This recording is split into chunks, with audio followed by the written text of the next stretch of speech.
আচ্ছা, বাইক যদি এভাবে পড়ে যায়, বাইক তোলার নিয়ম হচ্ছে ফার্স্ট অফ অল হচ্ছে যে স্ট্যান্ডটা আছে না, স্ট্যান্ড আগে সোজা করে নেবেন। সোজা করছেন, হুম। পরে এই পাশে আসবেন, এই পাশে আসার পরে হচ্ছে যে হ্যান্ডেলটা আছে, হ্যান্ডেলটা ধরবেন, আর হচ্ছে আপনি এই যেটা এটা আছে না, এটাতে দিবেন। এইভাবে দিবেন, দেন এভাবে এভাবে আস্তে আস্তে রাখবেন। ওকে।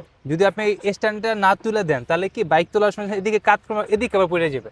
হুম। এখন কথা হচ্ছে আমি যেভাবে তুলছি এটা হচ্ছে হালকা গাড়ি, আমার কোমরে চোট খায় নাই। যদি আপনি ওইটেলা গাড়ি হয়তো এইভাবে তুলতে গেলে আবার কোমরে ব্যথা পাইতেন।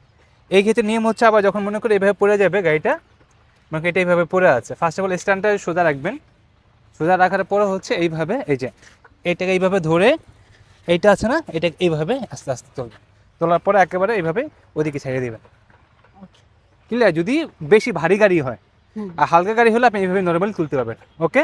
ওকে। আচ্ছা, আরেকটা পয়েন্ট হচ্ছে মনে করেন যে আপনার গাড়ি এই পাশে পড়ে গেছে, না এই পাশে স্ট্যান্ড এই পাশে, হুম। এখন এদিকে ফেলাইছেন, এদিকে স্ট্যান্ড বাইজার আছে, অ্যান্ড ওই পাশে স্ট্যান্ড নাই, যদি এদিকে গাড়ি পড়ে তাহলে কি করতে হবে? মনে করেন এদিকে গাড়ি পড়ে আছে, হ্যাঁ, এখন এই ক্ষেত্রে কি করণীয়? এই ক্ষেত্রে হচ্ছে ফার্স্ট অফ অল আপনি এইভাবে জাগাইলেন, জাগানোর পরে হালকা জাগানোর পরে একটু জাগানোর পরে স্ট্যান্ড আগে ফেলাবেন, এই যে এইভাবে ওকে। রাখবেন। ওটা পুরো ওই দিকে একেবারে এদিকে নেওয়া যাবে না, তাহলে গাড়ি ওই ওই পাশে পড়ে যাবে, আর মায়া রাখতে পারবেন না। ঠিক আছে? ক্লিয়ার? ওকে।